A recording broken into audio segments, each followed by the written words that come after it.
ఈహా భక్తి ప్రేక్షకులకు నమస్కారం. ఈరోజు మనతో స్టూడియోలో ఉన్నారు ప్రముఖ తంత్ర జ్యోతిష్య శాస్త్ర నిపుణులు రుక్మాంగదరావు గారు. ఆయనతో మాట్లాడి మనకున్న ధర్మ సందేహాలన్నిటినీ నివృత్తి చేసుకునే ప్రయత్నం చేద్దాం. నమస్తేనండి. మాతృదేవోభవ, పితృదేవోభవ, ఆచార్య దేవోభవ. బాగున్నారా? బాగున్నారు కదా? నేను బాగున్నాను. మొదటిగా పిల్లలకి పుట్టు వెంట్రుకలు ఎందుకు తీస్తారు? అది ఏ వయసులో తీస్తే మంచిది? పిల్లలకు పుట్టు వెంట్రుకలు అంటే తల్లి గర్భంలో నుంచే అవి తయారై వచ్చుంటాయి. అవును. వాటికి కేతుగ్రహము జ్యోతిష్ శాస్త్రంలో కారణమవుతుంది. వాటికే కాదు, సహజంగా వెంట్రుక అంటేనే కేతుగ్రహం. కేతువు అంటే తల లేనటువంటి గ్రహం, హెడ్లెస్ ప్లానెట్. అవును.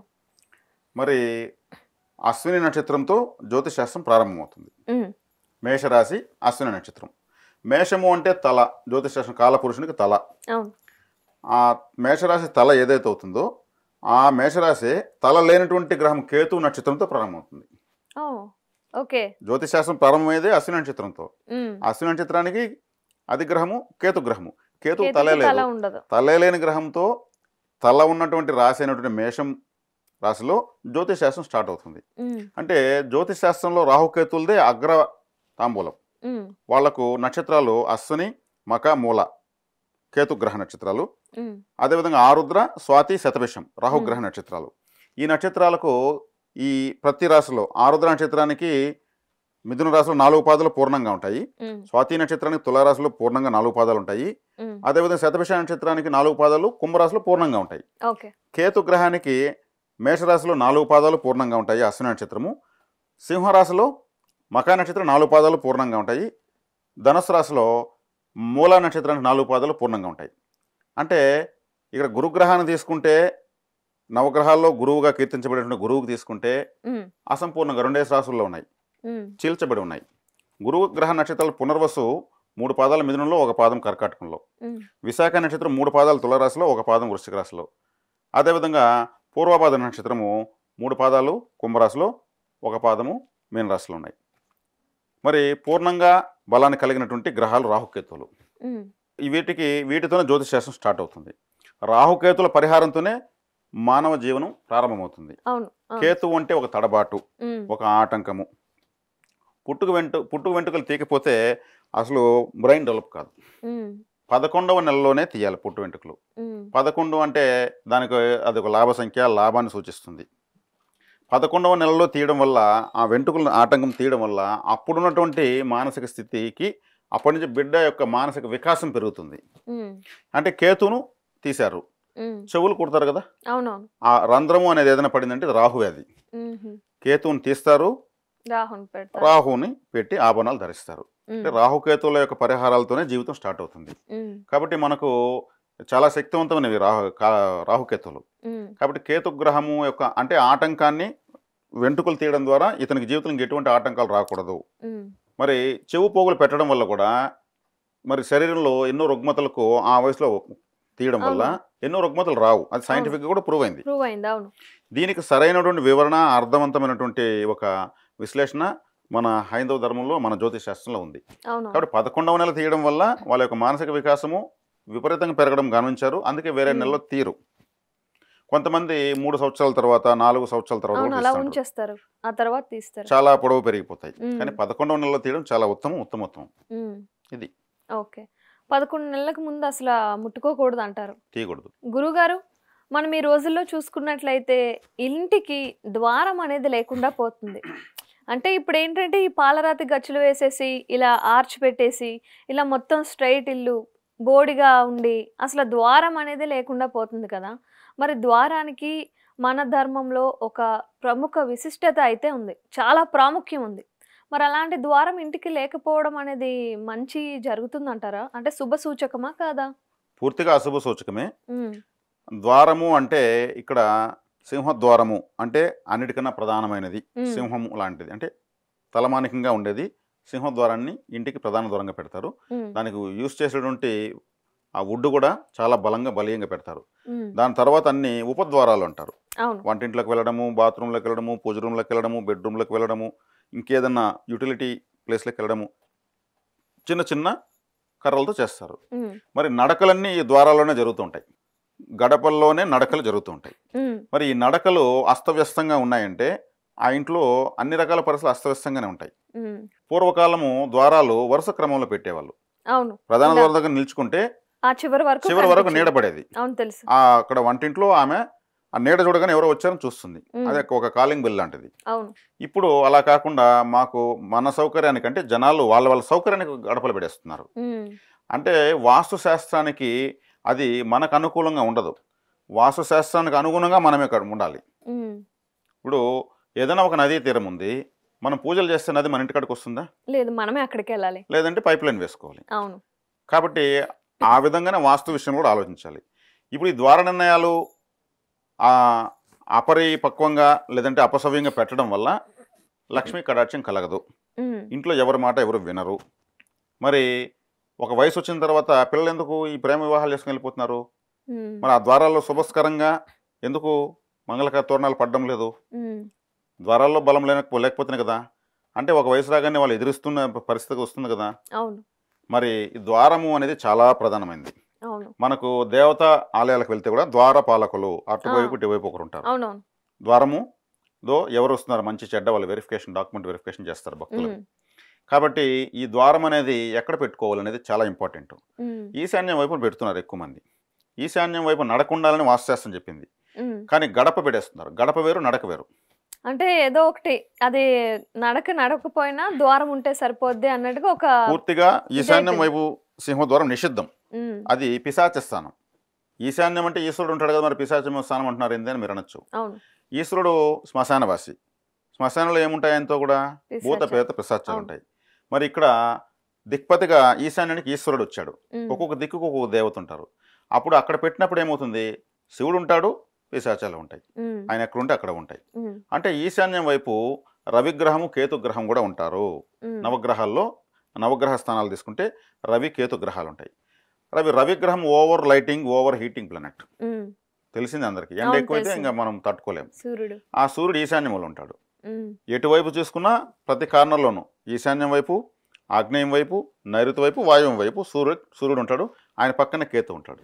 వీళ్ళకి ఆనుకునే చంద్రుడు ఉంటాడు. మరి చంద్రుడు అంటే పెరుగుతాడు, తరుగుతాడు. పూర్ణచంద్రుడు, క్షీణచంద్రుడు. అమావాస్య అసలు ఉండడు.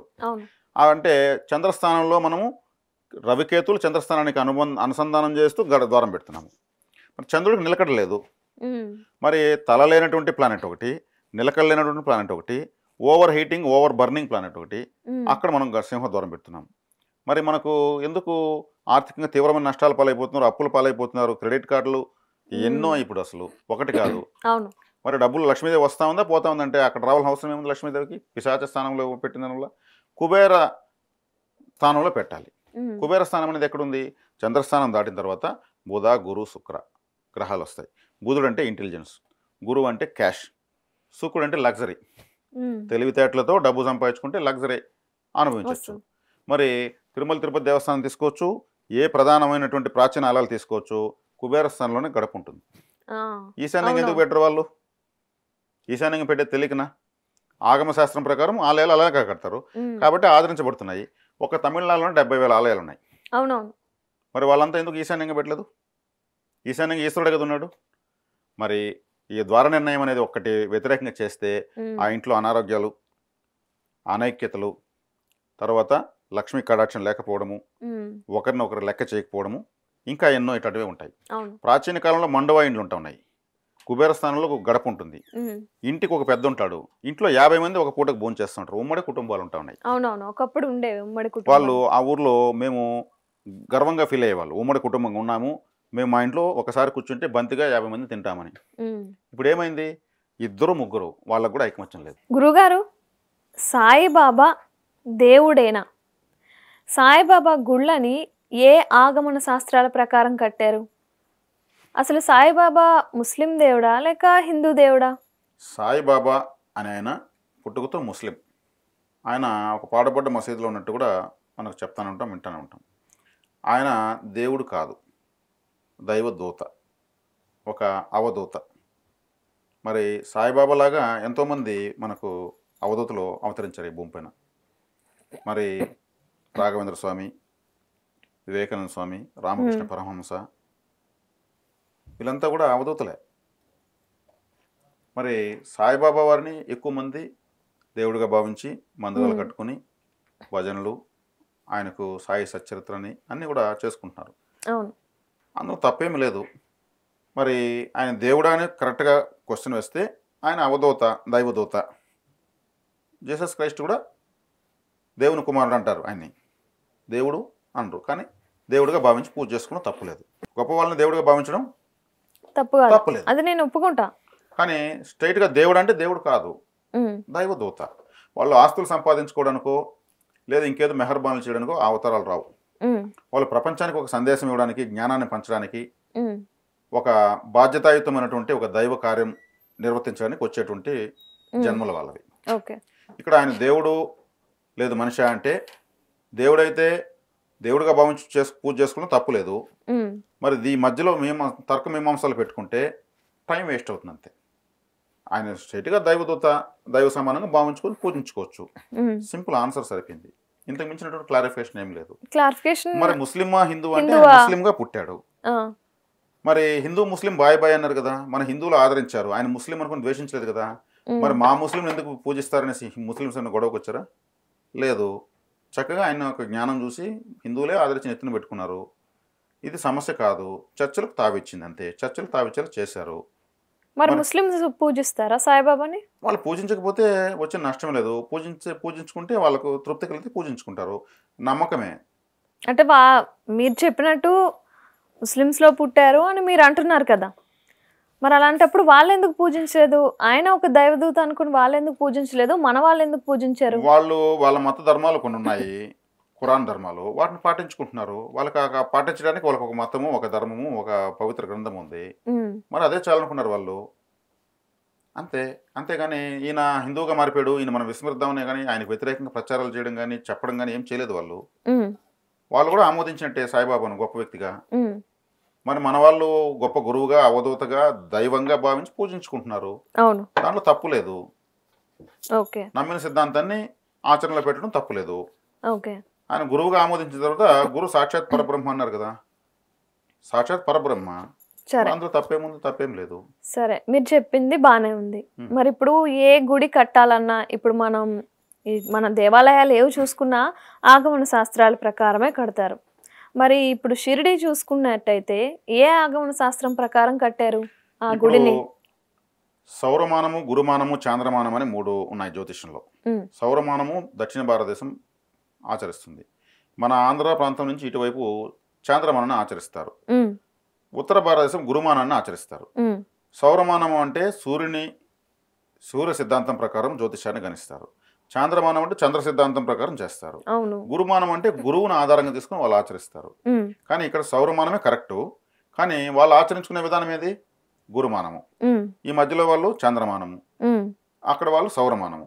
మరి అక్కడ షిరిడీలో కట్టినటువంటి ఆగమ శాస్త్రము, వాళ్ళు ఆచరించుకునే ఆగమ శాస్త్ర విధానాలు కొన్ని ఉంటాయి, దాని ప్రకారం అక్కడ కట్టుకున్నారు.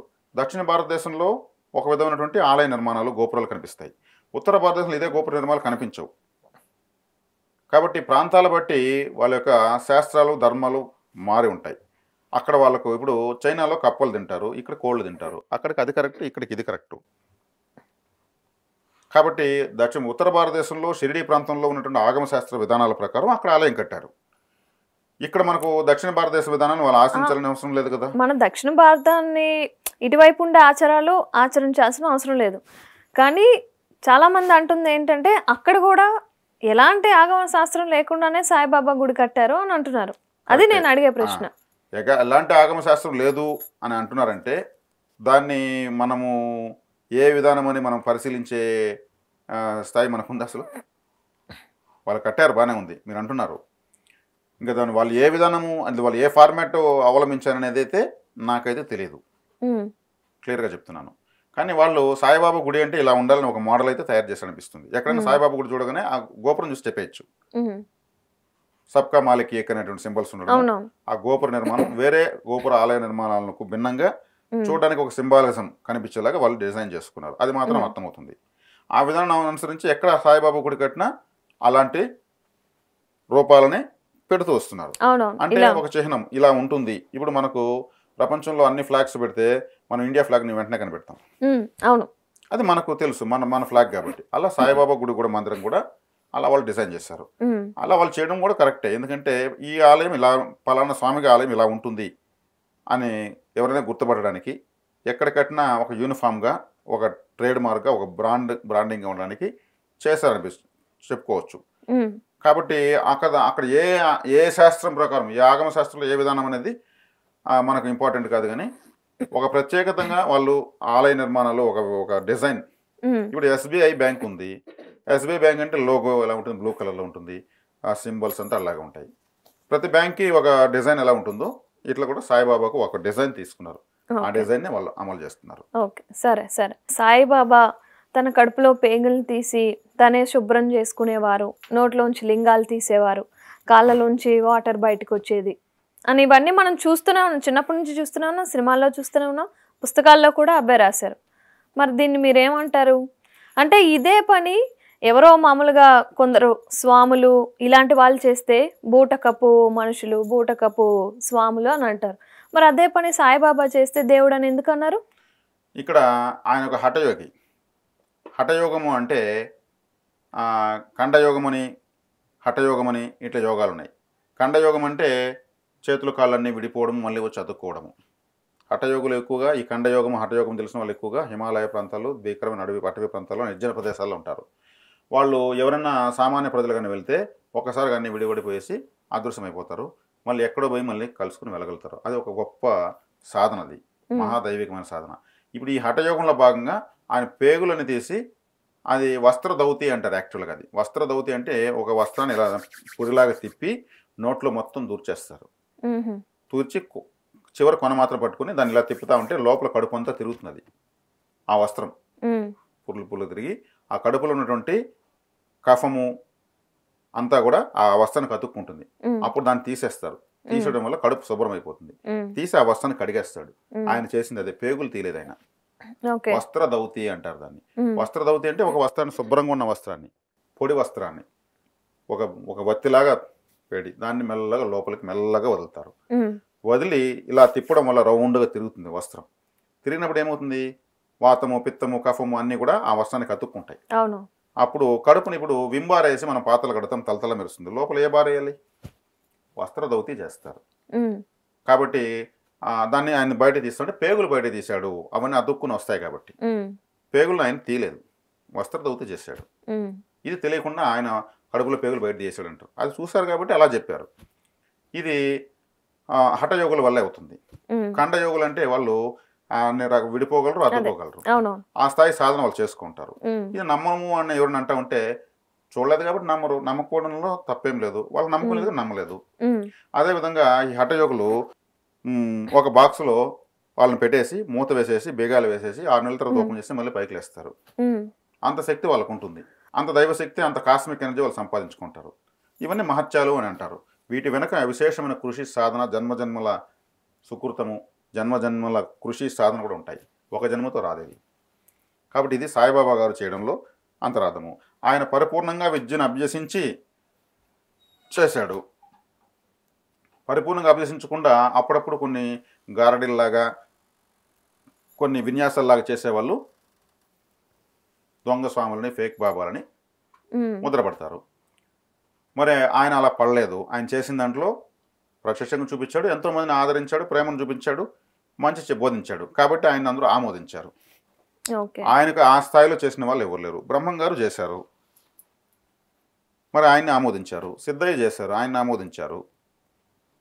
దైవశక్తిని ఎక్కువ సంపాదించుకున్నారు, మహత్యాలు చూపించారు.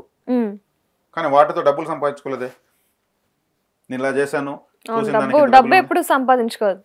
ఆయన చెప్పిందంతా ఒకటే, సబ్కా మాలిక్ ఏకే అని చెప్తూ వచ్చారు, మంచి చేయాలి అనే చెప్తూ వచ్చారు, చిన్న చిన్న జీవులను కూడా మనం ఆదరించాలి అనే సాయిబాబా గారు ఆయన ఆమోదించబడ్డాడు. ఆయన దేవుడిగా స్వీకరించుకున్న వాళ్ళకు తప్పేం లేదు. అందుకే గురు సాక్షాత్ పరబ్రహ్మాండంలో వాళ్ళు ఆరాధించుకుంటున్నారు, అందులో తప్పలేదు. ఆయన దేవుడా మనిషి అంటే దైవం మానస రూపేణ అనేది దేవుడు మనిషి రూపంలో వచ్చాడు అనుకోవచ్చు, ఒక అవధూత రూపంలో వచ్చాడు అనుకోవచ్చు. ఆయన ఉత్తమ జన్మ ప్రాప్తము, ఆయనకి తిరిగి మళ్ళీ కారణలోకాలకు వెళ్తాడు. ఆయన కారణలోకం అంటే ఏమి? మహాకారణంతో పుట్టే వాళ్ళ గురువులు, చిన్న చిన్న కారణాలు పుట్టే వాళ్ళు సామాన్యులు. ఆయన మహాకారణ లోకానికి వెళ్తాడు. అక్కడ ఆయనకి మళ్ళీ ఇంకొక అద్భుతమైన బాధ్యత చెప్పి మళ్ళీ ఇంకొక చోట ఆయన జన్మ రావచ్చు. అనేది మనం అర్థం చేసుకోవాలి. ఓకే. అది అది చాలా చక్కగా వివరించారు. అంటే ఈ డౌట్ చాలా కాలంగా నేను నా దగ్గరకు వచ్చి అడిగిన వాళ్ళు ఉన్నారనమాట. నువ్వు అడగచ్చు కదా, నువ్వు అడగచ్చు కదా, చాలా మందితో మాట్లాడుతుంటావు కదా అని అడిగారు నన్ను. అందుకని నేను ఈ ఊహించలే కదా ఈ ఆన్సర్ వస్తుందనేసి. లేదు యాక్చువల్గా ఊహించలేదు. వస్త్రదౌతి ఉంది, అది ఎవరైనా ప్రాక్టీస్ చేయొచ్చు. ఓకే. అదే కొంచెం గురు పర్యవేక్షణ చేయాలి. ఉమ్, అది ఒక వత్తిలాగా తయారు చేసుకుని పురి తిప్పేసి ఉమ్, క్లాత్ని, కాటన్ క్లాత్ని లోపలికి మెల్లగా పంపిస్తారు. ఉమ్. ఇప్పుడు కడుపులోకి నోట్లో నుంచి కొన్ని మిషన్స్ పంపించి ఆపరేషన్ చేస్తున్నారు. అవునవును, అవును. ఒక వస్త్రం పంపిస్తే అది కెమికల్ కాదు కదా. ఆయన అప్పట్లో ఉన్న ట్రీట్మెంట్స్ అవి చేశాడు. ఉమ్, తన కడుపును తానే ప్రక్షాళన చేసి శుభ్రం చేసుకుంటాడు. అవునవును. ఆయన మామూలుగా కాలకృత్యాలు తీసుకుని అలా చేసేవాడు. దాన్ని చూసి స్వామివారి పేగులు తీసి కడిగేసి మళ్ళీ నోట్లో వేసుకుంటాడు. అవునవును, అది కాదు, అలానే అంటూ ఉంటారు. వాస్తవంగా ఇది అసలు విషయం. వేడి వేడి ఉడుకుతున్న వస్త్రదౌతిని నెట్లో కొడితే కూడా వచ్చేస్తుంది. ఓకే. నేను చెప్పిన నెట్లో కొడితే వస్తుంది. వస్త్రదౌతి అంటే ఏందని వస్తుంది. ఓకే. నేను కూడా రెడీమేడ్ కుకింగ్ సబ్జెక్ట్ ఏం కాదు అది. అది హఠయోగము ఇట్లా వాటిలో ఉంది. గురువుగారు, కాకి పొరపాటున ఇంట్లోకి వచ్చిందే అంటే అది చాలా అశుభం అని అంటూ ఉంటారు. అంటే అలా జరగకూడదు, అది శుభ సూచకం కాదు, చెడు జరుగుతుంది అని అంటూ ఉంటారు. అది నిజమేనా? అండ్ ఈ కాకితో పాటు ఇంకేవేవో కొన్ని రకాల జంతువులు అనుకోవచ్చు, లేకపోతే పక్షులు అనుకోవచ్చు, ఇంట్లోకి రాకూడదు అంటారు. అవేంటేంటి? ఈ రెండిటికి కలిపి ఒకసారి మీ ఆన్సర్ అనేది ఒకసారి చెప్పండి. కాకి అనేది శనేశ్వరుడు యొక్క వాహనం. కాకి అనేది దాని యొక్క శరీరంలో, అంటే దాని యొక్క బ్రెయిన్లో, మన ఫోన్లో 2 సిమ్లు వేసుకోవచ్చు కదా, అట కాకిలోకి ఇంకొక ఆత్మ ప్రవేశించడానికి స్పేస్ ఉంటుంది. అందుకేనా పిండాలు అవి పెట్టేటప్పుడు కాకులే రావాలి అంటారు? అందుకే కాకిని మన పితృదేవతలు కాకినిలో ప్రవేశించే ఆత్మ ఏ స్పేస్ అయితే ఉందో ఇంకొక ఆత్మ ప్రవేశించడానికి, ఆ ఆత్మలో ప్రవేశించి ఆ కాకి ద్వారా వచ్చి ఇక్కడ తినేసి తర్వాత ఆ కాకిని వదిలేసి ఆత్మ వెళ్ళిపోతుంది. అవునవును. అది ఆ పక్షికి మాత్రమే ఆ ప్రత్యేకత ఉంది. ఆయుష్కారకుడైనటువంటి శనేశ్వరుడు యొక్క వాహనము. అవును, కాకి. శనేశ్వరుడు యమధర్మరాజు యొక్క సోదరుడు, సూర్యుని యొక్క కుమారుడు. సూర్యుడు అంటే ఒక వాచ్, క్లాక్, కాలాన్ని నిర్ణయిస్తాడు. ఆయన కొడుకు ఆయుష్ కారకుడైనాడు. అంటే ఎవరు ఎంతకాలం బ్రతుకుతారో నిర్ణయించేది శనేశ్వరుడు. మరి చనిపోయిన వాళ్ళని శిక్షించే బాధ్యతలు, డ్యూటీ వచ్చి యమధర్మరాజువే. మరి చనిపోయిన వాళ్ళ యొక్క ఆత్మను స్వీకరించి వచ్చి మనం పెట్టినటువంటి అన్నం కావచ్చు, నైవేద్యం కావచ్చు, పిండం కావచ్చు, ఏమైనా కావచ్చు, కాకి ద్వారా వస్తుంది. మరి ఇది ఒక విధమైనటువంటి ప్రేత కర్మకు సారథ్యం వహిస్తా ఉందని చెప్పొచ్చు. ఆత్మను తీసుకుని వస్తుంది కాబట్టి. అట్లనేసి అది దుష్ట జీవి కాదు, చాలా గొప్ప జీవి. మనకు ఈ కాకే లేకపోతే మన పితృదేవతలకు నైవేద్యాలు పెట్టలేము. అది చాలా గొప్ప జీవి, మనకు అదృష్టాన్ని ఇస్తుంది. ఇదే కాకి మనకు చుట్టాలు వస్తూ ఉంటే ముందుగా వచ్చి ఇంటికి ముందర అరుస్తుంది. తనేమి ఫీజు అడగదు, సేవ చేస్తుంది. ఇదే కాకి మన ఇంట్లో ఏదైనా గింజలు ఎత్తుకుని వెళ్ళిందనుకో మనకు ఎక్కువ ధాన్యం వస్తుంది. తినుబండారాలు కాకి ఎత్తుకెళ్ళిందనుకో అదృష్టంగా భావించాలి. మరింత ఎక్కువగా మనకు వస్తుంది కాబట్టి కాకి ఎత్తుకెళ్ళింది. ఎవరింటికాడ ఎత్తుకుని మన ఇంటికాడ ఎత్తుకొని పోతుందంటే అది ఒక గింజ ఎత్తుకొని పోతే మనకు ఎంతో సంపద మనకు వస్తుందని ధాన్య రూపంలో. అది ఎంత తినేస్తుంది, దాని కడుపు ఎంత, ఒక 4 గింజలు ఎత్తుకుని తరిమేస్తాం. తరమకూడదు, తరిమితే మనం అదృష్టాన్ని తరిమినట్టే. అదే కాకి మనిషిని పైన తన్నిందంటే అతనికి మరణం దగ్గర పడతా ఉందని అంటూ ఉంటారు. అవును, సంకేతము. నిజంగా కూడా అది నిజమే. నేనే ప్రత్యక్షంగా కొందరు చూశాను. కాకి తన్నిన తర్వాత వాళ్ళు చనిపోయారు. అయ్యో. తర్వాత అదే కాకి ఇంటిలోకి దూరిందంటే, ఇంటిలోకి వచ్చేసి సడన్గా వచ్చి ఒక అటాక్ చేసినట్టు వచ్చి దూరిందంటే ఆ ఇంట్లో మరణం సంభవిస్తుందని సూచకము. అది ప్రకృతిలో నుంచి మనకు ఒక చెప్పాలంటే మనకు తెలియని విషయాలను, గొప్ప విషయాలను అది మనకు తెలియజేస్తూ ఉంది. అవును. కాకి వచ్చి అరిస్తేనే బంధువులు వస్తాను కన్ఫర్మ్. కాకి వచ్చి తినిందంటే మన పితృదేవతలు వచ్చి తినని కన్ఫర్మ్. కాకి మన ఇంట్లో వస్తువులు ఎత్తుకుని తినిందంటే మనకు మళ్ళీ సంపద, ధనధాన్యాలు వస్తాయనేది కన్ఫర్మ్. కాకి వచ్చి తనిందంటే అశుభం జరిగేది కన్ఫర్మ్. కాకి ఇంట్లో దూరితే కూడా మనకు ఒక అశుభం జరిగేది, ఏదో దుస్సంఘటన జరిగేది కన్ఫర్మ్. మంచి చెడులను అన్ని అది తెలియజేస్తూ ఉంటుంది. మన మీద ఏ విధంగా ఎప్పుడు కోపం లేదు. ఓకే. అదే మనం ఎక్కడైనా ఏదైనా జంతువు చనిపోయినా సరే ఆ చుట్టూ ఇలా కాకులు చుట్టూ ఆకాశంలో తిరుగుతూ ఉంటాయి, అది కూడా మనం గమనిస్తూ ఉంటాం. అవును, అది ఒకటే ఏది స్వీకరించదు, తన జాతిని మొత్తం పిలుచుకొని వచ్చి ఐకమత్యంగా తింటుంది. ఆ కాకి జాతి ఇప్పుడు ఉన్నటువంటి రేడియేషన్ వల్ల పూర్తిగా అంతరించిపోతా ఉంది. అవును. ఒకప్పుడు కాకులు ఉండేవంట, అవి ఇలా అరిసేవంట అని పాఠ్య పుస్తకాలు వచ్చే పరిస్థితి రాబోతుంది. అరుదైనటువంటి పక్షిని మనం కోల్పోతున్నాము. దానికి ఈ రేడియేషన్ కారణము. కానీ ఈ రేడియేషను ఇలా కారణం ఉంటే దాన్ని మనం రూపుమాపలేం, అంతే, విస్మరించలేం. కాలక్రమేణా ఏది ఎలా జరగాలో అలా జరుగుతూ ఉంటుంది. అదే. ఈ గబ్బిలాలు కూడా ఇంట్లోకి రాకూడదు అంటారు, దాని గురించి ఒకసారి చెప్తారా? గబ్బిలాలు ఇంట్లోకి రావు. గబ్బిలాలు ఎక్కడో చెట్లలో ఉంటాయి, తలకిందులుగా వేలాడుతుంటాయి. చిన్న చిన్నవి గబ్బిలాల రూపంలో ఉంటాయి. అవును, ఇంత చిన్న చిన్నవి ఉంటాయి. అవి గబ్బిలాలు కావు, అవి జిబ్బుడాయలు అంటారు. ఈ పేరు కొంతమంది వినుండొచ్చు, నేనైతే వినలేదు. వినడానికి ఒక కామెడీగా ఉంటుంది. జిబ్బుడాయలు అంటారు వాటిని. జిబ్బుడాయలు అనేవి ఎక్కడ చీకటి ఉంటే తలుపుల సందుల్లో మబ్బులోనే అది దాని యొక్క రెటీనా చిమ్మ చీకట్లోనే చూడగలుగుతుంది. అందుకే పొద్దుపోయిన వెంటనే గబ్బిలాలని పైకి లేస్తాయి. ఈ జిబ్బుడాయలు కూడా అంతే. కాబట్టి అది గబ్బిలం జాతికి చెందిందే కానీ గబ్బిలం కాదు. గబ్బిలము దాని కుక్కలాగా మొహం ఇంత పొడవు ఉంటుంది, పెద్ద పెద్ద గొడుగులాగా రెక్కలు ఉంటాయి, తలకిందులుగా వేలాడుతుంది, నోటితోనే తింటుంది, నోటితోనే మల విసర్జన చేస్తుంది. దానికి సీతాదేవి శాపం ఉంది.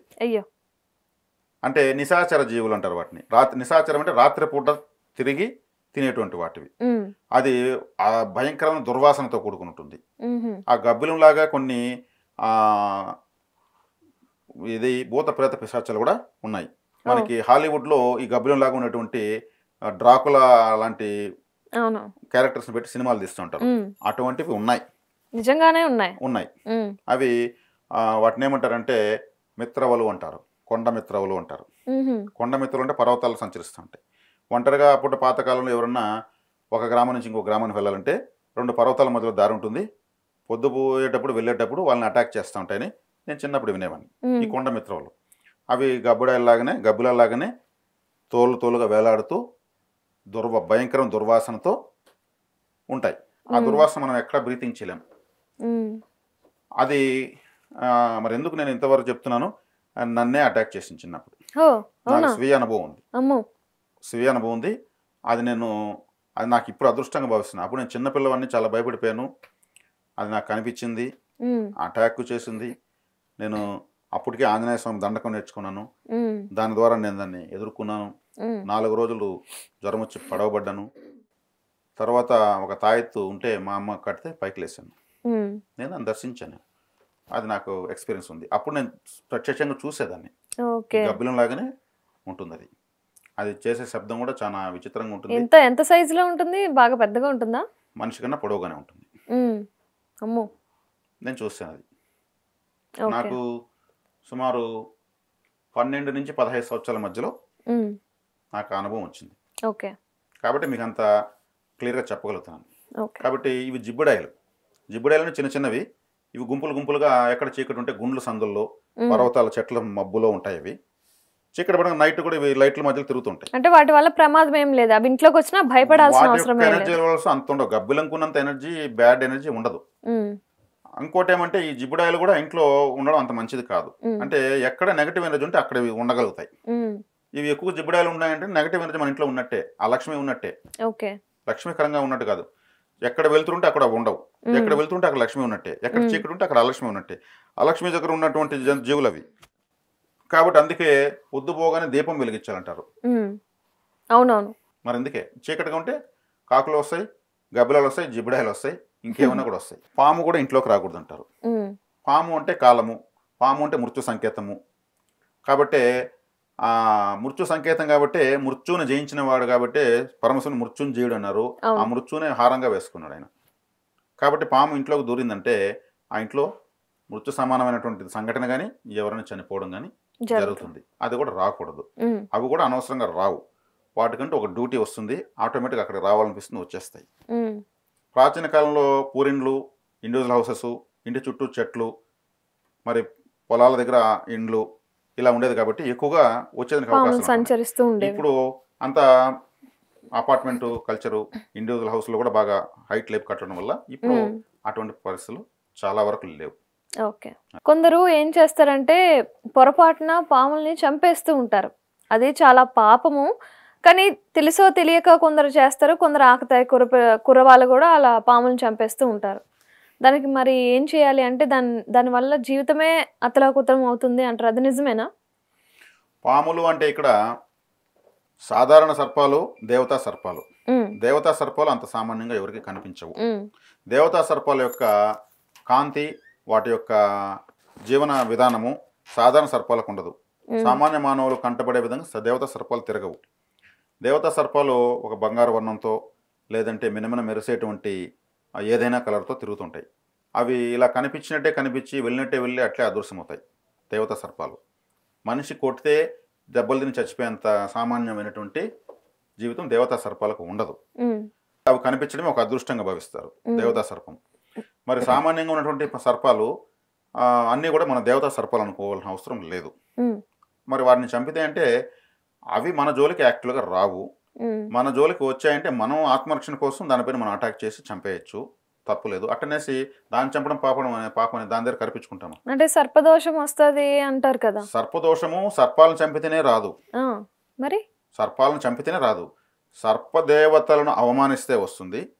సర్పదేవతలను పూజించే విధానంలో ఇప్పుడు కొంతమంది విగ్రహాలు పెడతారు, ఇలా క్రాస్గా పెట్టేస్తారు.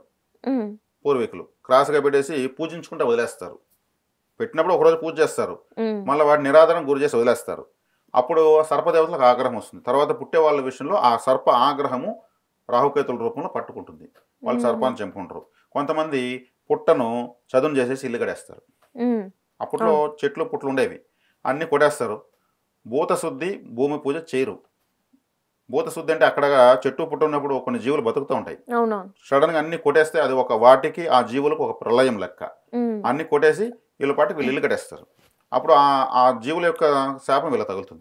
ఈ పుట్టలో పాములు ఉన్నాయనుకోండి, వీళ్ళు కొట్టేస్తారు, అవి భయానికి బయట రావు, దాని మీద ఇల్లు కట్టేస్తారు. పరిస్థితి ఏంటి? సర్పదోషానికి శాపానికి గురైపోతారు. ఆ ఇంట్లో పిల్లలు పుట్టి చనిపోవడము, పుట్టిన పిల్లలకు గ్రోత్ లేకపోవడము, పుట్టిన పిల్లలు బాగా పుట్టినా కానీ సర్పాల్లాగా బొస్సు కొట్టుకోవడము, ఇంకా వాళ్ళకు జీవితంలో ఎదుగుదల లేకపోవడము, తర్వాత వాళ్ళకు అమ్మాయిలు అయితే పెళ్లిళ్ళ విషయంలో తడబాట్లు రావడము, పెళ్లిళ్ళు అయితే భర్తతో అన్యోన్యత లేకపోవడము, ఆ తర్వాత పిల్లలు పుట్టడంలో తడబాట్లు రావడము, పిల్లలు ఆలస్యంగా పుట్టడము, అంటే ముఖ్యమైనటువంటి మేజర్ పార్ట్స్ అంతా డ్యామేజ్ అవుతూ వస్తాయి. కాబట్టి సర్పాన్ని చంపితేనే అనేది, సర్పాన్ని చంపితే వస్తుంది, కానీ అది దేవతా సర్పం మామూలు సర్పమా, అది ఏ సందర్భంలో చంపాల్సి వచ్చింది అనేది ఒక నిర్ణయం ఉంటుంది. కానీ ఈ పుట్టలు చదువు చేసేసి ఇల్లు కట్టేయడము, తర్వాత విగ్రహాలు పెట్టి ఆరాధించుకుంటే వదిలేదు. దానికన్నా పెట్టకుండా ఉండేది బెటర్ కదా. అంతే, పెట్టకపోతే అసలు పరిస్థితి లేదు. కొద్ది రోజులు పూజ చేసి వదిలేస్తే అవమానించినట్టే కదా. మన అతిథిని ఇంటికి పిలిచి అన్నం పెట్టకుండా నీళ్ళు ఇవ్వకుండా అవమానిస్తే అతను కోపం రాదా? ఒక మనిషికే కోపం వచ్చినట్టు దేవతకు రాదా? కాబట్టి ఇలా రకరకాలుగా పలు రకాల కారణాలతో సర్పదోషాలు వస్తాయి. ఈ సర్పదోషాన్ని నివారించుకోవాలంటే ఏం చేయాలి?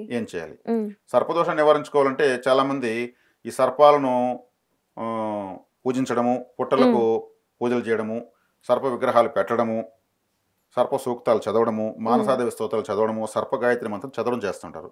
అలా చేస్తే ఏమవుతుంది తెలుసా? ఉన్న దోషం 100 రెట్లు ఎక్కువైపోతుంది. అంటే ఇది దోషము అని చెప్పాము, దోషానికి ఎలా పూజ చేస్తావు అంటే గాయం అయితే గాయం పైన మళ్ళీ వస్తావా? దాన్ని ట్రీట్మెంట్ చేయాలి కదా. దోషము అన్నాము, దోషానికి హారతలు ఇస్తున్నారు, అది ఇంకా బలపడుతుంది. యూరియా వేసి పెంచినట్టే. అంటే మమ్మల్ని కాపాడు దేవుడా అని చెప్పి పుట్ట దగ్గరికి వెళ్ళో లేకపోతే ఆల్రెడీ తప్పు చేసావు కాబట్టి పట్టుకుంటాయి ఇవి. ఇప్పుడు పోయి పూజిస్తే ఏమవుతుంది? ఇంకా పాప పరిహారం చేసుకోవడానికి మరి మార్గం ఏంటి? అందుకే సర్పదోషం ఉండి ఉన్నవాళ్ళు ఇవన్నీ చేయకూడదు. ఎవరిని ఏ పూజ చేయాలి? గరుక్మంతుల వారిని ఆరాధించాలి. గరుక్మంతుల వారు ఎందుకు అవతరించాడు? సర్పలోకాన్ని అంతరం చేసేదానికే పుట్టాడు ఆయన. మరి ఆయన పూజిస్తే ఆయన మనం అనుకున్నాడంటే ఈ దోషం ఎట్టుంటుంది? పరారైపోయి పారిద్దాం అనుకుంటాం. అర్థమైందా? అర్థమైంది. గరుక్మంతుల వారు సర్పలోకానికి ఆయన ఒక డాక్టరో లేదంటే మాస్టరో, ఆయన చూస్తే పరారైపోతుంది. గరుక్మంతుల ఆరాధన ఎలా చేయాలి? మహావిష్ణు ఆలయంలో ఎదురుగానే ఉంటాడు ఆయన. చక్కగా ఆడ కూర్చొని ఆయనకి అగరబత్తులు ఇచ్చి కొబ్బరికాయ కొట్టి ఆయన పాదాల వద్ద పువ్వులు పెట్టి మన కోరికో లేదా జాతకం ఆయన పాదాల వద్ద పెట్టి మన వయసు ఎన్ని సంవత్సరాలు ఉందో అన్ని నిమిషాలు అక్కడ కూర్చోవాలి. అక్కడ కూర్చొని మళ్ళీ ఫోన్ సైలెన్స్లో పెట్టి ఫోన్లో వస్తుంది I will call you later, I am very busy, I am in temple అంటే ఫలితం రాదు. స్విచ్ ఆఫ్ చేసి అక్కడ పెట్టాలి, కూర్చోవాలి. ఆయన ఒక గొప్ప దేవత. ఆయన ఆరాధిస్తే లక్ష్మీనారాయణ ఆరాధించాల్సిన అవసరం లేదు. వాళ్ళ వాహనం ఆయన ఎక్కడుంటే వాళ్ళు అక్కడ ఉంటారు. మహావిష్ణువు యొక్క వాహన సేవ చేస్తున్నాం. ఇంక సర్పదోషం ఏంటుకుంటుంది? ఉండదు. సింపుల్గా అయిపోయింది. దీనికి వెళ్ళి సర్ప యాగాలు చేయడము, పుట్టల్లో పాలు పోయడం చేస్తారు, ఇంకా ఎక్కువైపోతుంది. దీనికి మేమేం చేస్తున్నామంటే చేసుకోగలిగిన వాళ్ళకు గరుత్మంతుల వారి విగ్రహం ఇస్తున్నాం.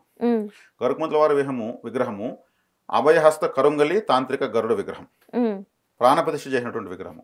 2,40,000 సార్లు మంత్ర జపం చేసి ఆ మంత్ర జపాన్ని ఆ విగ్రహాన్ని రిజిస్టర్ చేసి గరుడమాల మహామంత్రం 1,20,000 సార్లు, గరుడ పంచాక్షరి మంత్రం 1,20,000 సార్లు హోమాలు చేసి ప్రాణప్రతిష్ఠ చేసి ఇస్తున్నాం.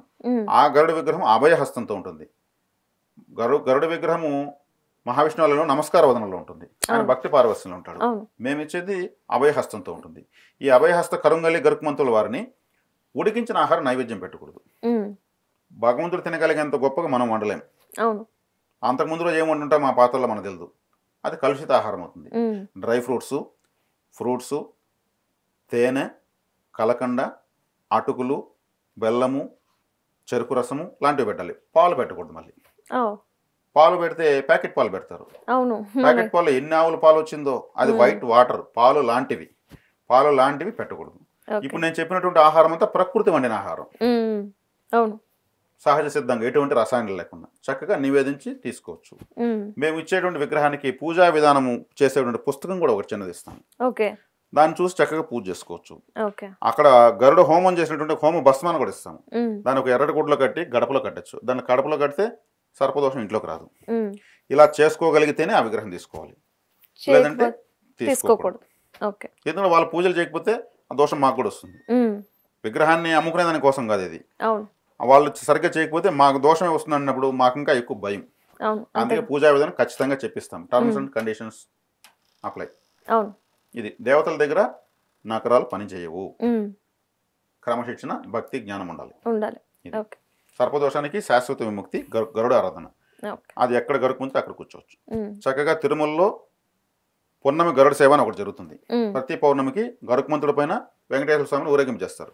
పొన్నమి గరుడ సేవలో పాల్గొనొచ్చు. దండం పెట్టుకుని ఆయన చుట్టూ 4 మాడవీధులు తిరిగేసి వచ్చేస్తే కూడా సర్పదోషం నివారణ అవుతుంది. ఇంతకన్నా సులభ మార్గం ఏముంది? అంతే కదా. గురువుగారు, దేవుడికి జంట అరటి పండ్లు పెట్టకూడదు అని అంటారు, ఎందుకని? ఇది పలు రకాల విధంగా ప్రచారం ఉంది. ఒక్కటి పండు పెట్టకూడదు, వాస్తవంగా ఒంటిగా పెట్టకూడదు. జంటగా పెట్టచ్చు. మరి జంటగా పెట్టకూడదు అని ఒక వాదం వచ్చింది. మరి జంటగా పెట్టకూడదు అన్నప్పుడు ఒక 6 డజన్ పెట్టండి, డజన్ పెట్టండి, నష్టమే ఉంది. అంటే ఒక పండు ఎందుకు పెట్టకూడదు? ఇప్పుడు ఒకటి ఇలా అరటి పండు గెలలోంచి ఒకటి తీసి ఇలా పెడతాం, అందులో తప్పేముంది? ఇక్కడ ఒక గొప్ప వ్యక్తిని మనము సంబోధించేటప్పుడు మీరు అంటామా, నువ్వు అంటామా? మీరు అంటాం. మీరు అంటే బహువచనము, నువ్వు అంటే ఏకవచనము. అవును. మరి ఒక పండు ఇస్తే ఏకవచనమా బహువచనమా? మీనింగ్ దీని ప్రకారం తీసుకుంటే మీరు చెప్పిన లాజిక్ ప్రకారం అది బహువచనం. కానీ దేవుడికి మనస్ఫూర్తిగా మన దగ్గర ఉంది, 10 తెచ్చుకున్నాము, అందులో ఒకటి పెట్టాము, అందులో తప్పేలా అవుతుంది? అంటే ఇక్కడ వచ్చేకాడికి ఆపిల్ విషయంలోకి వచ్చేకాడికి ఈ వాదన లేదు, ఆరెంజ్ విషయంలోకి వచ్చేకటి లేదు, అరటిపండు. మరి దానికి లేనిది అరటి పండుకి ఎందుకు? అదే ఇక్కడ అరటిపండు అనేది ఆరుద్ర నక్షత్రానికి సంబంధించిన ఫలం. అది ఆరుద్ర నక్షత్రం అంటే అరటి చెట్టు, అరటి పండు శివుడికి సంబంధించినది. మరి శివుడు ఎలా ఉంటాడు? ఆయన ఉంటే అర్ధనారీశ్వరుడే.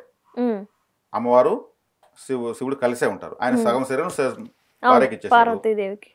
మరి తల మీద గంగమ్మ తల వదిలేశాడు గంగమ్మకి, ఆ కూర్చొని చంద్రునికి వదిలేశాడు, ఈ మెడను పాముకు వదిలేశాడు, నడుముని పులి తోలికి వదిలేశాడు. అంతా ఆయన మొత్తం సర్వం త్యాగం చేసేసాడు. ఉండుటకు ఇల్లు లేదు, కట్టుటకు బట్ట లేదు, తినుటకు తిండి లేదు, ఏమీ లేని ఆ శివుడికి ఏ లోటు లేదు. శివుడు ఆజ్ఞ లేదే చీమైనా కొట్టదు. అది ఆయన ఒక ప్రత్యేకత. మరి ఆయన శివపార్వతులు కనుక ఉంటారు. మరి అరటి పండు పెడుతున్నామంటే ఒక పండు పెడితే ఎలా ఉంటుంది? శివపార్వతులు ఇద్దరు పెట్టాలి కదా. మరి అయితే శివలింగానికి లింగ రూపంలో ఉండేటప్పుడు, లింగ రూపంతో ఉన్నప్పుడు అంటే శివుడికి ఆయన సైకాలజీ ఏంటి? అభిషేక ప్రియుడు, నైవేద్య ప్రియుడు కాదు ఆయన. మహావిష్ణువు అలంకార నైవేద్య ప్రియుడు కాదు. విఘ్నేశ్వరుడు నైవేద్య ప్రియుడు. దేవతల సైకాలజీ తెలుసుకోవాలి, వాళ్ళ సైకాలజీ తగినట్టే పూజలు చేయాలి. కాబట్టి అభిషేక ప్రియుడు చక్కగా శుద్ధ జలం ఒక చెంబు పోసి నమస్కరించుకుంటే చాలు, ఇమీడియట్ సిగ్నేచర్ చేస్తాడు.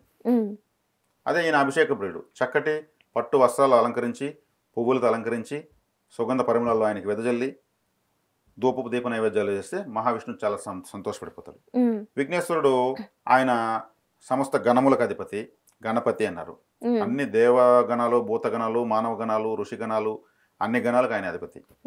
కాబట్టి ఆయనకు నైవేద్య ప్రియుడు కాబట్టి మనం చక్కగా అన్ని పండ్లు పెట్టచ్చు. విఘ్నేశ్వరుడికి ఒక పండు ఊరు ఏది పెట్టరు, చాలా ఎక్కువ పెట్టేదానికి ఆశపడతారు. ఆయన చుట్టూ అన్ని పెడితేనే పూజ చేసినట్టు. చక్కగా ఇది వివరణ.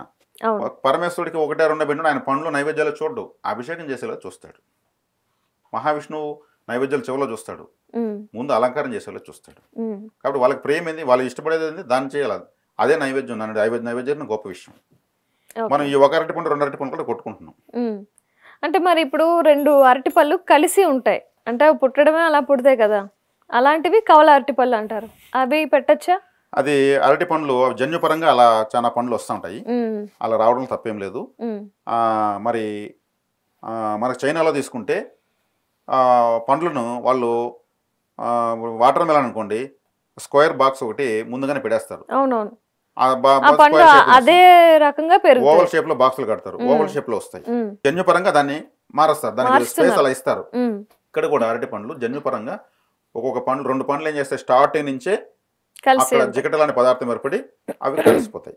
మనకేదన్నా దెబ్బ తగిలితే చర్మాన్ని కుట్లేస్తారు 2 కలిపి, ఆ 2 అతుక్కునేస్తాయి, మళ్ళీ అక్కడ మనకు చిన్న మచ్చ ఉంటుంది. అలాగే ఈ జన్యుపరమైనటువంటి అరటి చెట్లో కొన్ని విషయాల వల్ల అది తప్పేం కాదు, అది జరగడంలో ఆశ్చర్యమేం కాదు. మన వాళ్ళు కవల పండ్లు అని పెట్టుకున్నారు, అందులోనూ తప్పులేదు. ఇది జన్యుపరంగా వచ్చేటువంటి ఒక క్రియ మాత్రమే. అయితే అవి కూడా పెట్టచ్చు, వేరేగా తీసి పడేయాల్సిన అవసరం లేదు. కదా వచ్చాయి, చెట్లను వచ్చిన పండు చెట్టు ఇచ్చింది. గురుగారు, స్నానం అనేది ఏ విధంగా చేయాలి, ఏ సమయంలో చేయాలి? ఈ ప్రశ్న నేను ఎందుకు అడుగుతున్నానంటే ఈ మధ్య కాలంలో స్నానం అనేది ఎప్పుడు చేస్తున్నారు, దర్జాగా 10కి 11కి 12కి, అంటే టైం పాడే ఏం లేదు. ఒకప్పుడైతే మన పెద్దవాళ్ళు చూసుకున్నట్లయితే పొద్దున్న 4 గంటలకి 5 గంటలకి లేచి సూర్యుడు రాకముందే స్నానం చేసేవారు. కానీ ఇప్పుడు అలా లేదు, మొత్తం అంతా మారిపోయింది, ఎవరికి నచ్చినట్టు వాళ్ళు చేస్తున్నారు కదా. మరి ఇలాంటి జీవన శైలి ఇప్పుడైతే అలవర్చుకున్నారు, మరి ఆ క్రమంలో ఏ విధంగా స్నానం చేస్తే మంచిది, ఏ సమయంలో స్నానం చేస్తే మంచిది, ఒకసారి మా ప్రేక్షకులకు ఒకసారి చెప్పండి. మన సనాతన భారతదేశంలో ఈ కర్మభూమిలో స్నానం అనేది బ్రహ్మముహూర్త కాలం, అంటే 3:36 బ్రహ్మముహూర్త కాలం స్టార్ట్ అవుతుంది. ఆ తర్వాత ముహూర్తం అంటే 48 నిమిషాలు. 3:36 ప్రారంభమైన బ్రహ్మముహూర్త కాలము 4:24 వరకు మాత్రమే ఉంటుంది. అది మాత్రమే బ్రహ్మముహూర్త కాలము, తక్కినదంతా బ్రహ్మముహూర్త కాలం కాదు. మరి 5 గంటలకు వచ్చేది ఏంటి? 5 గంటలకు కూడా బ్రహ్మముహూర్తం అంటారు కదా. ముహూర్తము అంటేనే 48 నిమిషాలు అనేది ముహూర్తము. ఏ ముహూర్తం 48 మినిట్సే. ఇది బ్రహ్మముహూర్తం అంటే 3:36 ప్రారంభమై 4:24 వరకు ఉంటుంది. అంటే 3:36 స్టార్ట్ అయితే 24 నిమిషాలకు 4 అవుతుంది, ఇంకొక 24 నిమిషాలు అయితే 4:24 అవుతుంది. సూర్యోదయ కాలాన్ని బట్టి దాన్ని సవరించుకోవాలి. సూర్యోదయం 6 గంటలకు అవుతుందంటే 3:36 బ్రహ్మముహూర్తం స్టార్ట్ అవుతుంది. సూర్యోదయం 6:05 స్టార్ట్ అయితే ఇంకొక 5 నిమిషాలు దాటి 3:36 కాకుండా 3:41 స్టార్ట్ అయ్యి 4:29 బ్రహ్మముహూర్తం. 5 నిమిషాలు పెరిగితే 5 నిమిషాలు జరుపుకోవాలి, 5 నిమిషాలు తగ్గితే 5 నిమిషాలు జరుపుకోవాలి. అంటే సూర్యోదయ కాలాలు ప్రాంతానికి మారిపోతాయి, దాన్ని బట్టి బ్రహ్మముహూర్త కాలం డిసైడ్ అవుతుంది. ఈ బ్రహ్మముహూర్త కాలం ఎవరైతే స్నానం ఆచరించి చక్కగా అప్పుడు ఏం చేస్తారో, అంటే పూజే కాకుండా వాళ్ళు చేసే అభ్యాసం, ఏదైనా వాళ్ళ చదువు కావచ్చు, లేదా ఇంకేదైనా సాధన కావచ్చు, ఇంకేదైనా పరిశోధన కావచ్చు, మెడిటేషనే కావచ్చు, ఆ సమయంలో ఎవరైతే వాళ్ళ జీవిత పురోభివృద్ధికి ఏదైతే చేస్తారో చక్కటి ఆలోచిస్తూ కూడా కూర్చోవచ్చు, అది కూడా సాధనే. వాళ్లకు ప్రకృతి నుంచి ఒక శక్తివంతమైనటువంటి బ్లెస్సింగ్ ఎనర్జీ కనెక్ట్ అవుతుంది. ఆ సమయంలో స్నానం చేయడం వల్ల ఏమవుతుంది, చక్కటి ఆరోగ్యం వస్తుంది. అది బ్రహ్మముహూర్త కాలంలో చేసినటువంటిది బ్రహ్మకరమైనటువంటిది, దైవికమైనటువంటి స్నానం లెక్క అవుతుంది. కానీ ఇప్పుడు ఈ పరిస్థితుల్లో ఒకప్పుడు 3 పూటలు భోజనం చేసేవాళ్ళు, ఇప్పుడు 10 పూటలు తింటున్నారు. అవును, ఎప్పుడు నచ్చితే అప్పుడే తింటున్నారు, టైం పాడేం లేదు. ఇటువైపు డ్రైనేజీ పోతా ఉంటుంది, దాని పక్కనే పానీపూరి బండి ఉంటుంది, అక్కడే తింటా ఉంటారు. అంటే తినడానికి, స్నానం చేయడానికి, ఆలోచించడానికి అన్ని కూడా అస్తవ్యస్తం అయిపోయింది. ఇప్పుడు దీన్ని మనం చెప్పినా, ఈ విజ్ఞానాన్ని ఇచ్చినా ఆచరించుకోవాలనే పరిస్థితి అయిపోయింది. ఎవరు పద్ధతులు పాటించట్లేదు. కదండి, నేను 10కి వెళ్తున్నాను, నాకు ఒళ్ళంతా కసకస అని ఉంటుంది, నేను అప్పుడు స్నానం చేయడం కానీ తినలేను, ఆ టైం చేస్తున్నాడు. 10కి తినేసి తర్వాత యూట్యూబ్లో చూసి కొంతమందికి చాటింగ్ చేసి, కొంతమందికి ఫోన్లు చేసి 12కి అనుకుంటున్నారు. 12కి అనుకుంటే బ్రహ్మముహూర్త కాలం ఎప్పుడు వస్తుంది? 1, 2, 3, 36. 3 గంటల సేపు నిద్ర సరిపోతుందా? లేవగలడా? కళ్ళు డీప్గా అతక్కపోయి ఉంటాయి, ఫెవికోల్ వేసి అతికిపోయి ఉంటాయి. బ్రహ్మముహూర్త కాలము ఎప్పుడు వస్తుంది వాళ్ళకు? 6 గంటలకు 7 గంటలకు వస్తుంది వాళ్ళకు బ్రహ్మముహూర్త కాలం. అప్పుడు లేస్తారు వాళ్ళు, లేచి తీరుబాటుగా మళ్ళీ చేసుకుంటారు. అంటే జీవన విధానంలో ఎప్పుడైతే మార్పులు వచ్చేసినాయో బ్రహ్మముహూర్త కాలాన్ని పట్టించుకునే పరిస్థితిలో లేవు. ఇలా డ్యూటీలు దైనందిన జీవితంలో పరిస్థితులు అలా వచ్చేసాయి. అవును. అది వాళ్ళ తప్పు కూడా కాదు. ఉమ్, పరిస్థితుల ప్రభావం అలా మారిపోయింది. ఉమ్. అంటే ఈ చార్టే మారిపోయింది. కంప్లీట్ గా మారిపోయింది. ఈ సమాజం మారిపోయినా బ్రహ్మముహూర్త కాలం మారదు. ఉమ్, దానిపైన అది కరెక్ట్గానే చేసుకుంటూ వస్తూ ఉంటుంది. దాన్ని అందుకోవాలంటే ఈ బిజీ షెడ్యూల్, ఈ బిజీ ఏది ఈ హడావిడి జీవితం లేని వాళ్ళకైతే దాన్ని అందుకోగలరు. అవును. మనం ఇప్పటికీ పల్లెటూర్లలో చూస్తే వాళ్ళు 4, 4:30, 5 ఆ టైంకే లేచి రెడీ అవుతూ ఉంటారు. బ్రహ్మముహూర్తం వాళ్ళు కూడా ఎలా లేస్తారు తెలుసు? అసలు వాళ్ళని కూడా ఒక జీవి లేపుతుంది, అదే కోడి. కోడి ఖచ్చితంగా బ్రహ్మముహూర్త కాలానికి అరుస్తుంది. అవునవును. మరి అర్ధరాత్రి నిశరాత్రి అంటారు. నిశరాత్రి అంటే 12 గంటలు. అప్పుడు ఒక జీవి అరుస్తుంది, కుక్కదే. అప్పుడు ప్రేతాలు తిరుగుతాయి. ఉమ్, అపరాత్రి వేళ అర్ధరాత్రి వేళ వెళ్ళకూడదు బయట అంటూ ఉంటారు. ఉమ్, అవును. ఖచ్చితంగా శ్మశాన జీవులు శ్మశాన శక్తులు తిరుగుతాయి ఉమ్, ఆ అర్ధరాత్రి వేళ. ఉమ్, శ్మశాన పూజలు చేసేవాళ్ళు కరెక్ట్గా ఆ టైంకే శ్మశానంలో పూజ పెట్టుకుంటారు. ఉమ్, వాళ్లకు ప్రేత శక్తులు ఇవన్నీ కనెక్ట్ అవ్వాలని ఉమ్, అప్పుడే కంప్లీట్ చేసి శంఖం ఊదుతారు శ్మశానంలో. ఉమ్, అంటే ప్రకృతిలో చాలా ప్రత్యేకమైనటువంటి ఎనర్జీస్ మారుతూ ఉంటాయి. ఆ బ్రహ్మముహూర్త కాలాన్ని మాత్రం కోడి పడేస్తుంది. ఉమ్, అందుకు కోడి తిన్న వాళ్ళకు అప్పుల పాలైపోతారు ఉమ్, చికెన్ తింటే. అది బ్రహ్మముహూర్త పరబ్రహ్మజీవి. కేతు గ్రహమే కోడి. కోడి అంటే కేతు. ఉమ్. ఇంతకుముందు నేను చాలా వీడియోలు కూడా చెప్పాను. అవునవును, చెప్పారు. ఈ పరబ్రహ్మతత్వం అనే ఈ జీవిని సుబ్రహ్మణ్యేశ్వర స్వామి తన యొక్క ఫ్లాగ్ జెండా పైన పెట్టుకున్నాడు. అవును. కాబట్టి ఈ చికెన్ తినడం వల్ల వీళ్ళకు రుణబాధలు అధికమవుతాయి. అవును. సుబ్రహ్మణ్య స్వామి శత్రు రోగ రుణాలకు అధిదేవత ఆయన. అవును. అది బ్రహ్మముహూర్త కాలం లేస్తుంది కాబట్టి చాలా గొప్ప జీవి అది. ఉమ్, కోడేసి ఎవరు డిస్టర్బే కారు, అవును, తెలుసు. హ్యాపీగా ఫీల్ అవుతారు. అరే కోడి కూసింది, లేవాలి, తొలి రెడీ కోడి, అవ్వాలి. రెండవ కోడి, మూడవ కోడి అంటుంటారు. ఉమ్, మళ్ళీ అది 3 సార్లు వేసేకాడికి 3 బ్యాచ్లు వేసేస్తారు ఉమ్, పొలాల దగ్గరికి వెళ్ళేవాళ్ళు. అవును. ఇప్పుడు బ్రహ్మముహూర్త కాలం చాలా పవిత్రమైంది. కలియుగ ధర్మం ప్రకారము అధర్మము పెరిగి ధర్మం నశించాలి కాబట్టి మానవ జీవితం అస్తవ్యస్తంగా మారుతుంది కాబట్టి ఆల్రెడీ మారిపోతుంది. మనం మారిపోతుంది. చూస్తూనే ఉన్నాం. కానీ కలియుగం 4,32,000 సంవత్సరాలు. ఉమ్, ఇప్పుడు 5,120 సంథింగ్ జరుగుతూ ఉంది. ఉమ్, ఇప్పటికే మనం ఇప్పుడు కూడా పుణ్యం నడుస్తూనే ఉంది. ఉమ్, ఇంకా రాబోయే 5,120 సంవత్సరాలు ప్లస్ జరుగుతూ ఉంది. అవును. 4,32,000 సంవత్సరాలు పూర్తి అవ్వాలి కదా కలియుగం ఇంకా కంప్లీట్. చాలా కాలం ఉంది. కాబట్టి చాలా మంచి కాలమే మనం చూస్తున్నాము. ఉమ్, ఒక 10 సంవత్సరాల తర్వాత చూస్తే ఇప్పుడు జరుగుతున్న అద్భుతమైన కాలం కనిపిస్తుంది. ఉమ్, అవును. ఇంకో 10 సంవత్సరాలు వెనక్కి వెళ్ళి ఆలోచిస్తే అప్పుడు చాలా అద్భుతమైన కాలం కనిపిస్తుంది. ఉమ్, ఇలా మార్పును గమనించవచ్చు. ఉమ్, కాబట్టి ఈ కలి ధర్మం ప్రకారమే ఇవన్నీ జరుగుతుంటాయి.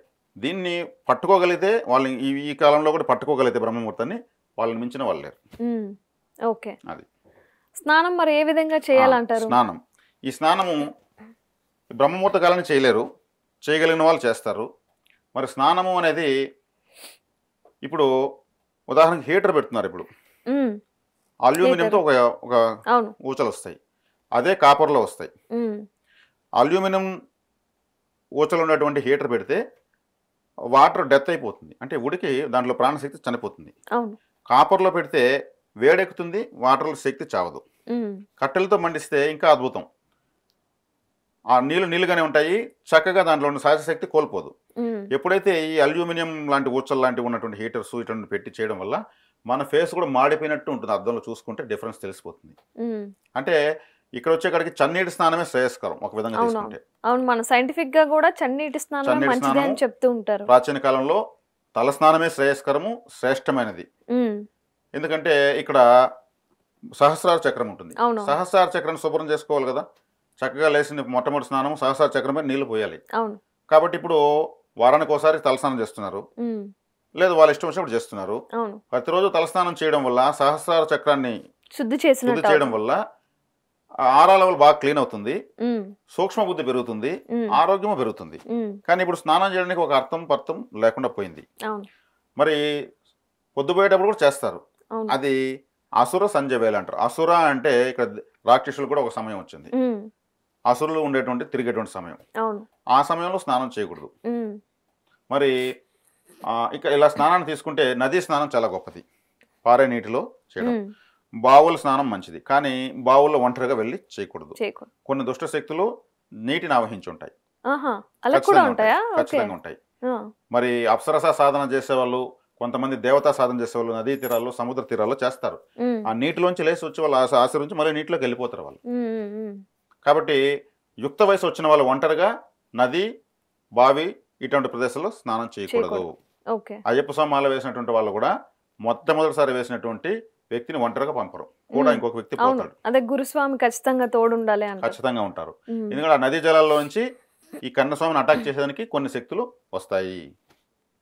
కాబట్టి ఈ స్నానం చేయడానికి అనేక ధర్మాలు సూచించబడ్డాయి. తర్వాత ఈ వేళగాని వేళ అని అంటారు కదా, అంటే ఈ వేళగాని వేళ అంటే అర్ధరాత్రి చేయడము, పొద్దుపోయేటప్పుడు చేయడము, లేదా 11 గంటలకు మధ్యాహ్నం ఇక్కడ చేయడము, ఇవన్నీ వేళగానే వేళలే. అవి మనం బతకడానికి పనులు చేసుకున్నటువంటి వృత్తిలోనూ ఉద్యోగంలో ఉండాల్సిన సమయం. అటువంటి సమయాలు చేసేదాని వల్ల సరైనటువంటి క్లారిటీ కూడా వాళ్ళకు రాదు. ఆ తర్వాత అన్నం తిన్న తర్వాత కొంతమంది స్నానం చేస్తారు. అది ఒక విధంగా చెప్పాలంటే వాళ్ళకి ఇంకా దరిద్రం వెతుక్కుంటూ వచ్చేస్తుంది, పరమ దరిద్రం వచ్చేస్తుంది. పొద్దున కూడా లేవగానే బ్రష్ చేసి చాలా మంది తినేసి ఆ తర్వాత స్నానం చేస్తున్నారు. వాళ్ళకి చాలా కష్టాలు వస్తాయి. వాళ్ళని పలకరిస్తే వాళ్ళే చెప్తారు, స్నానం అని మాత్రం కడుపు నుండి అన్నం తిని స్నానం చేయకూడదు. ఇంకా వాళ్ళకు డిటిడిసి కొరియర్, ప్రొఫెషనల్ కొరియర్ లాంటి గొప్ప గొప్ప కొరియర్స్ ఉంటాయి, టైం టు టైం వచ్చేస్తాయి మనకు పంపిస్తే. వాటిని ఇక్కడ మనం అవహేళన చేయడం లేదు, అలా పర్ఫెక్ట్గా వీళ్ళకి కష్టాలు వస్తాయి అన్నం తిన్న తర్వాత చేస్తే. అదే అన్నం తిన్న తర్వాత కొంతమంది కడుపు ఇలా రుద్దుకుంటూ ఉంటారు, అలా కూడా చేయకూడదు, వాళ్ళకు కూడా చాలా కష్టాలు వస్తాయి. కాబట్టి అన్నం తింటున్నప్పుడు తుమ్ముతారు, వెంటనే వెళ్ళి చెయ్యి 2 చేతులు కడిగేయాలి, మూది తుడుచుకొని మళ్ళీ కూర్చోవాలి. ఇలా తుడుచుకేసి మామూలు తింటూ ఉంటారు. తుమ్ము అనేది ఒక అపశకునం లాగా, అపశకునమే. అన్నం తింటున్నప్పుడు అలా కాకూడదు, అన్నం పరబ్రహ్మ స్వరూపం. అప్పుడు తుమ్మడం వల్ల మళ్ళీ కడుక్కొని రావాలి. కానీ ఈ కాలంలో ఎవరు అలా చేయట్లేదు, ఎవ్వరు చేయట్లేదు. మా అమ్మ వాళ్ళు అప్పుడు చెప్పేవారు, మా ఇంట్లో కూడా ఇప్పటికీ అన్నం తింటున్నప్పుడు తుమ్మితే వెళ్ళి చేకడుకొని రా అని అంటారు. కానీ ఇప్పుడు ఈ ఆఫీస్లో చూస్తున్నాం కదా, అక్కడ తుమ్మినా జీవితంలో ధర్మాలన్నీ డస్ట్బిన్లు వేసేస్తున్నారు. దాన్ని ఇంకా మనము తెలియజేస్తున్నాము, తెలుసుకున్న వాళ్ళు ఆచరించుకున్నారంటే కొంతమందికైనా ఉపయోగపడితే మన ఛానల్ ద్వారా చెప్పడం జరుగుతుంది. ఇప్పుడు మనం చూసుకున్నట్లయితే నవగ్రహాల చుట్టూ ప్రదక్షిణ కొన్నిసార్లు చేయకూడదని కొంతమంది అంటారు, నవగ్రహాలను ఖచ్చితంగా దర్శించుకోవాలి అని మరికొందరు అంటారు. దేని నమ్మాలి, దేన్ని నమ్మకూడదు అనేది జనాలకైతే తెలియట్లేదు. నవగ్రహాలు ఎక్కడున్నాయి? ఆకాశంలో ఉన్నాయి. వాటిని ఎలా మనం చుట్టగలము చెప్పండి. గుడిలో ఉంటాయి కదా, వాటి యొక్క స్వరూపాలుగా విగ్రహాలు పెట్టుకుంటారు. వాటిని మనం చుట్టేసి నేను నవగ్రహాలు చుట్టేసాను అంటారు. నవగ్రహాలు చుట్టే శక్తి ఎవరికి లేదు.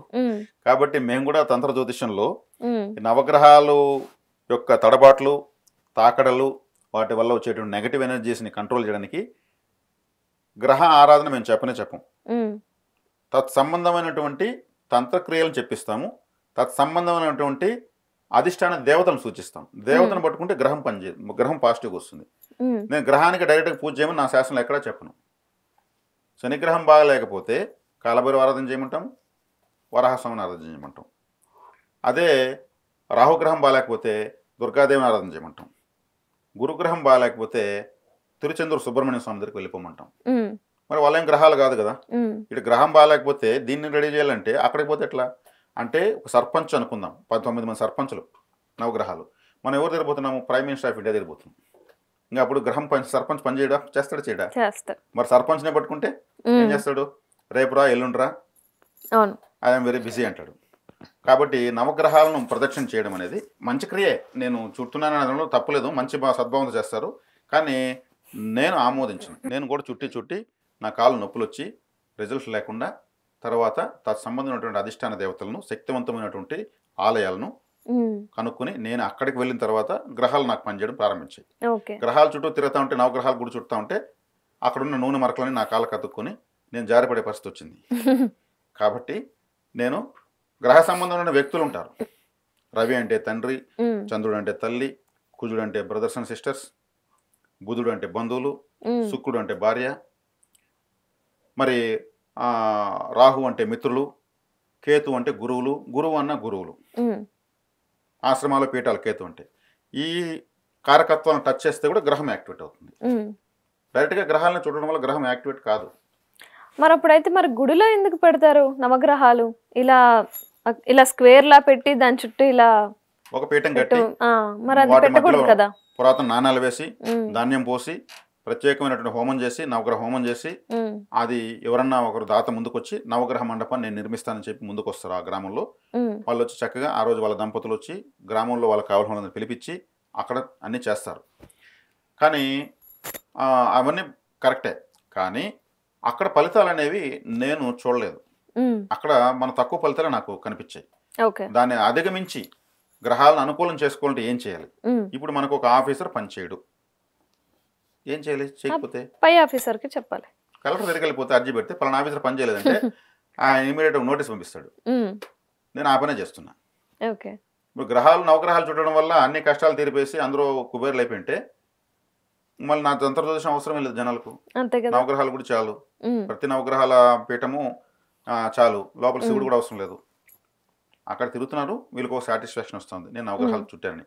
కానీ కామెడీగా ఆలోచిస్తే నవగ్రహాలు మనం చుట్టలేం, అవి ఆకాశంలో ఉంటాయి. కాబట్టి నవగ్రహాలను ప్రసన్నం చేసుకోవాలంటే తత్సంబంధ బంధుకారకత్వాలను యాక్టివేట్ చేయడము, తత్సంబంధమైనటువంటి తంత్ర ప్రక్రియలు చేయడము, తత్సంబంధమైనటువంటి గ్రహ అధిష్టాన దేవతలను పట్టుకోవడం వల్ల మాత్రమే గ్రహాలు మనకు అనుకూలంగా మారుతాయి. ఇప్పుడు ఒక ఆఫీసర్ మనకు పనిచేయలేదంటే మనము హయ్యర్ ఆఫీసర్ దగ్గర రికమెండేషన్ తీసుకుంటాం. ఇక్కడ కూడా రికమెండేషన్ నేను చెప్తుండేది, వాళ్ళు వినరు, వినాల్సిన అవసరం వాళ్ళకి లేదు. మా డ్యూటీ మేము చేస్తాము, నువ్వు వచ్చి ప్రదర్శన చేస్తే నేను చేసేలా ఏంది, గతంలో నీ కర్మే మేము చార్ట్ మా చేతిలో ఉంది, దాని ప్రకారం మేము చేస్తున్నాం డ్యూటీ. ఆ డ్యూటీ అతిక్రమించేదానికి లేదు కదా. నువ్వు 4 ప్రదర్శనలు చేసేసి చిన్న చిన్న మట్టి దీపాలు పెట్టేసి నువ్వు టాటా చెప్పేసి కూడిస్తే మేము అన్ని పనులు చేసేయాలనా? అట్లయితే కూడా మా గ్రహాలుగా మాకెందుకు ఈ బాధ్యతలు అని ఉంటుంది. వాళ్ళ సిస్టమే, వాళ్ళు రూల్స్ అతిక్రమించరు.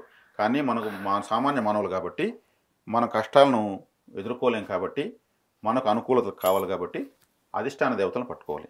కొన్ని రకాల దాన ధర్మాలు ఉంటాయి, తంత్ర ప్రక్రియలు ఉంటాయి, వాటిని చేయడం వల్ల వాళ్ళు ఓకే కొన్ని జడ్జిల్లాగా మార్కులు వేసి ఆ తీవ్రతను తగ్గిస్తారు. గ్రహ ఆరాధన చేసుకునేటువంటి విధానం మా తంత్ర దోషం ద్వారా మేము ప్రజలకు అందిస్తాం. మాకున్న ధర్మ సందేహాలన్నిటికీ చాలా చక్కగా సమాధానాలు చెప్పారు. చాలా అంటే చాలా ఇన్ఫర్మేషన్ అయితే మాకు వచ్చింది. Thank you so much. ధన్యవాదాలు. ధన్యవాదాలు. చూస్తూనే ఉండండి ఇహా భక్తి టీవీ.